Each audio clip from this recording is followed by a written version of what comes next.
English Grammar, Lesson 6. The topic is verb tenses, and our focus remains on the present perfect and the present perfect progressive. This is a bonus feature, and it will be most helpful after you've seen parts 1, 2, 3, and 4. We're now going to compare verb tenses.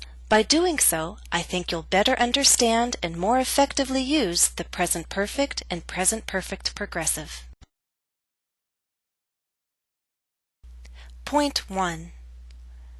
For a time period that began in the past and continues to now, we can use the present perfect progressive and the present perfect. Both can express that something is unfinished. The present perfect progressive expresses an ongoing action, such as I've been doing research. The present perfect can express an ongoing state or condition, such as I've been here all this time. Point 2.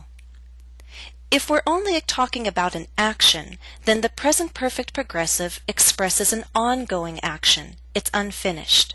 But the present perfect and the simple past express complete actions. They're finished. Let's consider 3 examples. I've been studying Portuguese. This is the present perfect progressive. My studies began in the past and continue till now. I'm not done. I've studied Portuguese. This is the present perfect. This is giving information about general past experience. There's no specific time mentioned. Perhaps I'm using the present perfect to stress that the knowledge from the past is still with me now. I studied Portuguese.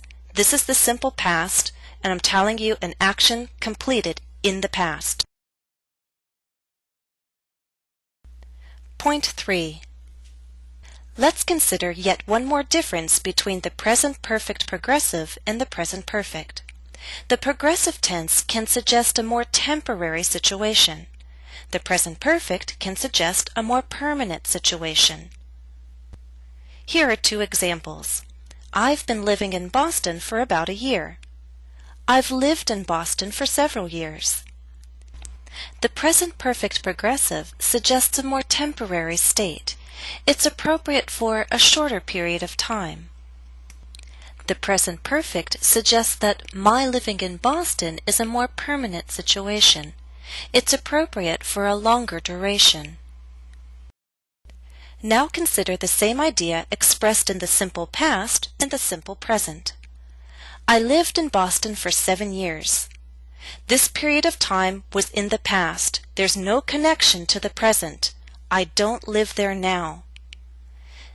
I live in Boston. This is a present fact. The duration is unknown, but it sounds more permanent than I've been living in Boston. Let's see how well you've understood. Try an exercise. Complete the statement using one of these verb tenses: the present perfect progressive, the present perfect, the simple past, or the simple present. Number 1. Clue. Name my profession. Answer. Jennifer is an English teacher. The simple present. 2. Clue. Focus on duration. Answer. Jennifer, how long have you been teaching English? Present perfect progressive. Note that the present perfect is also possible. Number 3. Your clue is in blue. Answer. My family celebrated Thanksgiving this year at home in Massachusetts. The simple past. 4. Again, your clue is stated in blue. Answer.